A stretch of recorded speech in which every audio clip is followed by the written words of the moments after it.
Welcome to The Explainer. Today we're diving into something that could totally flip the script on immersive audio. We're talking about taking the power of a massive, super expensive studio and shrinking it down to fit inside a single backpack. And this quote right here, it gets right to the heart of the problem. You see, high-end immersive audio, we're talking Dolby Atmos, NHK's 22.2 surround sound, it's pretty much stuck in its own mainframe era. It's trapped in these huge, purpose-built and crazy expensive studios, kind of like those old computers that used to fill an entire room. So, that leads us to the big what if, right? What if we could just break free from that old model? What if we can make truly immersive sound creation available to literally anyone, anywhere? Okay, so let's dig into the problem first. To really get why this backpack idea is so revolutionary, you've got to understand the massive wall that audio creators are staring at right now. So here's what the old way looks like. First, you need a dedicated room, all acoustically treated. Then you need heavy industrial aluminum trusses just to hang your overhead speakers. And then you need racks and racks of powerful, expensive amplifiers to make it all go. The bottom line? The old way is static, it's heavy, and it costs a fortune. It's a huge barrier to entry for most people. All right, so now for the solution. And believe me, it's a completely different way of thinking. It's a radical and frankly brilliant shift. The whole thing is built on an idea called decentralized architecture. Now that sounds complicated, right? But it's actually super simple. Instead of all that specialized audio gear, this system just reimagines every single speaker as a simple computer peripheral. Seriously, no different than your mouse or your keyboard. It's all about a network of small, independent parts just working together. So what's it actually made of? Well, it's 22 small, off-the-shelf USB-powered speakers plus 4 standard active subwoofers. And get this, there's not a single heavy professional XLR audio cable in sight. The whole thing runs on USB. Okay, so you're probably thinking, how in the world do you get a bunch of separate off-the-shelf parts to work together like a pro system? Well, the secret sauce lies in 3 incredibly clever hacks. First up, we've got the sync problem. See, every digital device, and that includes every single one of those USB speakers, has its own little internal clock. And if you just plug them all in, those clocks will start to drift apart. Within minutes, you'd get phase issues that would just completely destroy the immersive sound. It would be a total sonic mess.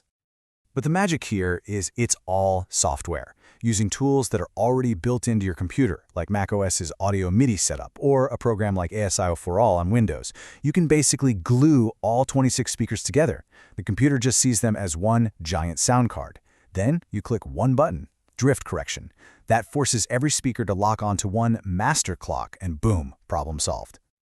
All right, problem number 2, bass. You know, that deep rumble you feel? Those little USB speakers are great for highs and mids, but they've got pretty much zero low-end punch. And you can't just go buy a powerful USB subwoofer. They don't exist. So where does the bass come from? And this is where it gets really clever. You just grab a cheap little 2-channel USB audio interface, the kind you can get for like $40, and plug it in. Then you run a standard RCA cable from that box to any regular powered sub. Your computer's aggregate device just sees that little interface as another speaker, and you tell it to send all the bass frequencies there. It's a simple, elegant hijack. And that brings us to the third and final hurdle, the one that's all about pure physics. How do you hang all those speakers, especially the ceiling ones, without that heavy, expensive aluminum trussing we talked about? I mean, that's not exactly portable. The solution is just ingenious. Instead of trusses, use these lightweight, telescopic lighting poles that just wedge between the floor and ceiling with tension. No drilling, no mess. For the overheads, you just string some paracord between the poles like a spider web, and you clip the speakers right on. And why does this even work? Simple. The USB speakers weigh ounces, not pounds. This tiny shift in hardware leads to a mind-blowing 90% reduction in rigging weight compared to a traditional setup. That's literally the difference between needing a moving truck and just using the trunk of your car. But you know, all these hacks are amazing, but the real game-changing revolution, the unsung hero of this whole system, is something we barely even think about: the wires. Let's just compare for a second.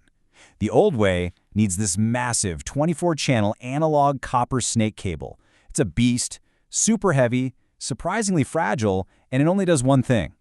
The new way? A simple, long, active USB extension cable. It's lightweight, it's tough, and you can get one just about anywhere on the planet. Let's put a price tag on that, shall we? That big, heavy snake, you're looking at around $600, easy.